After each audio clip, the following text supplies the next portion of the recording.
Welcome back to Scissors and Screams. I took a couple of heavy hits off my vape pen about 15 minutes ago, and honestly, I'm completely blasted right now. My heart is thumping in my chest, and every little shadow between the library bookshelves is starting to look like a person standing there. I was going through an old box of local police reports from the 1990s to be more precise, that was quietly filed away and forgotten. And I found a story that is so simple, but so deeply unsettling, that I can't stop looking over my shoulder. It's about a couple who bought an old isolated farmhouse in rural Ontario. The house came with one single bizarre rule, left behind by the previous owners. Every night at 3:15 a.m., you must lock every interior door in the house, sit in the kitchen, and ignore the knocks. Simple, right? You just stay in one room for 15 minutes. Except on their fourth night, they forgot to lock the basement door. Put your headphones in, turn off the lights. Roll one if you've got it. And let's talk about what comes up from the dark. Okay, so try to picture this. Mark and Sarah are a young couple who buy this beautiful two-story farmhouse out in the middle of nowhere, surrounded by miles of tall, dead cornfields. No neighbors for 20 miles, total quiet. When they move in, they find a handwritten note taped to the kitchen counter left by the previous owners. An old man who had lived there alone for 40 years before suddenly abandoning the property. The note had just 3 lines. 1. At 3:15 a.m., lock every bedroom and hallway door. 2. Sit in the kitchen together with the lights on until 3:30 a.m. 3. No matter what voice calls your name from the hallway, do not open any door.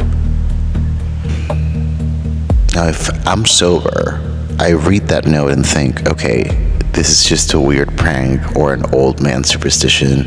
But Mark and Sarah thought the exact same thing. They laughed it off. They threw the note in the trash. On their first night, 3:15 a.m. rolls around. Mark wakes up to the sound of something walking down the stairs and then upstairs in the hallway. Slow, heavy, bare footsteps dragging across the hardwood floor. Step, drag, step, drag. He gets out of bed, opens the bedroom door, and shines his flashlight into the hall. Nothing there. The hallway is totally empty, but standing right at the top of the stairs, looking down into the pitch-black living room, Mark felt a cold breeze hit his face, a draft that smelled like damp earth and old wet wool. He locked the bedroom door, went back to sleep, and told himself it was just the house settling. Big mistake. By night 3, they decide to test the rule, just to see what happens. At 3:10, they go around the house and lock every single door. The front door, the back door, the bathroom, the bedrooms, and the heavy wooden door that leads down into the cellar. At 3:14 a.m., they sit down at the kitchen table. They turn the overhead light on and they wait. The clock on the microwave ticks over to 3:15. Instantly, the light in the kitchen begins to flicker, and then came the knock. Knock, knock, knock. It wasn't on the front door. It was coming from the inside of the locked pantry door, right next to the fridge. 3 slow, heavy, solid thumps against the wood, right at ear level. Sarah grabbed Mark's hand, her knuckles turning white. Then came the second knock. from the closed bathroom door down the hall. Then the living room door, then the upstairs master bedroom door. Every single locked door in the house was being knocked on from the inside of the closed rooms. Something was trapped inside every single room they had locked, pounding on the wood, trying to get out into the hallway. And then a voice spoke from behind the kitchen pantry door. It was Sarah's voice. Exact same tone, exact same pitch, but it sounded flat, hollow, like recording played on an old speaker. Mark, open the pantry. I'm stuck inside. Mark stared at the real Sarah, sitting right across from him at the table, her mouth pressed shut, tears streaming down her face. The fake voice in the pantry started laughing, a long, breathless, raspy laugh that vibrated through the floorboards until the microwave clock hit 3:30. The moment the clock hit 3:30, absolute silence. The flickering light went solid again. The knocking stopped. Wait, hold on. Did you hear that? I swear I just heard a metal folding chair move in the archive room next to me. Man, this train is hitting me so hard right now. My heart is pounding. Okay, it's fine. I'm just high. Let me finish this. Okay, so night 4. Mark and Sarah are terrified. They don't want to stay in the house, but the car won't start. The battery is totally drained. They're stuck. At 3 a.m., they frantically run through the house, locking every single interior door, bedrooms, bathrooms, closets, cabinets. They check every latch twice. At 3:14, they sit down in the kitchen, trembling, waiting for the 15 minutes to pass. 3:15 a.m. hits. The kitchen light flickers. The knocking begins on all doors, just like the night before.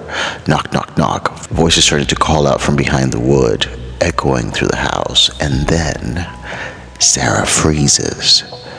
She looks toward the dark hallway leading to the back of the house. She turns to Mark and whispers, "Did you lock the basement door?" Mark's stomach turns into solid ice. He remembers locking the kitchen, the bedrooms, the closets, but he forgot the heavy wooden latch on the door at the end of the hall, the one that leads down into the dirt cellar. Before he can move, they hear a sound from the end of the dark hallway.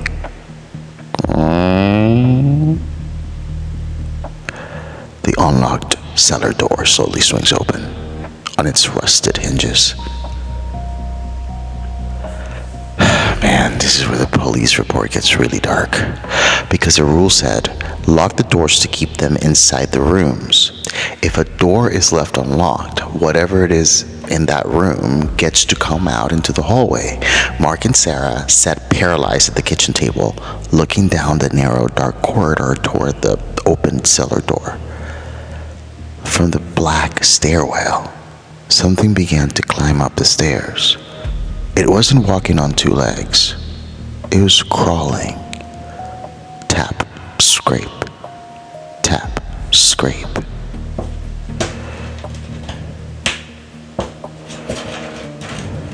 Long, emaciated, pale limbs, dragging heavy, wet weight up the wooden cellar steps.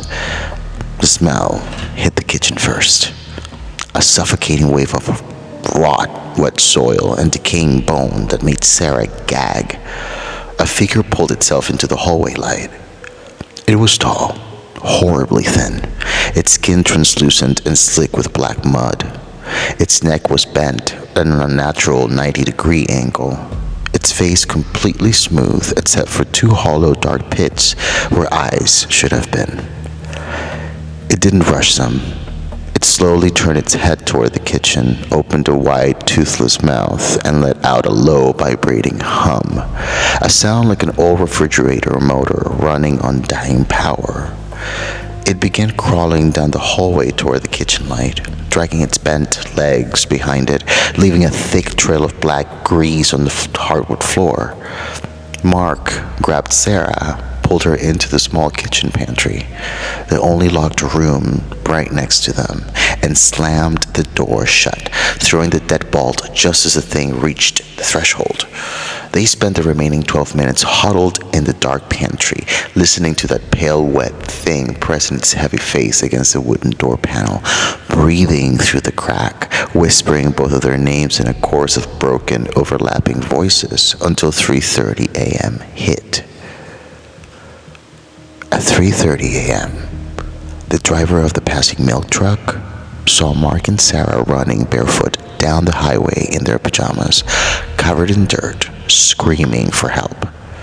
When the police went back to inspect the farmhouse, they found every single interior door locked from the inside, and in the hallway leading from the open cellar door straight to the kitchen pantry was a 5-foot wide trail of wet black soil that had dried into the shape of human hands. I put that file back in the archive box an hour ago, but listen to me. My phone clock right now says it's 3:12 a.m. and I just realized the door to the library archive room behind me doesn't have a lock.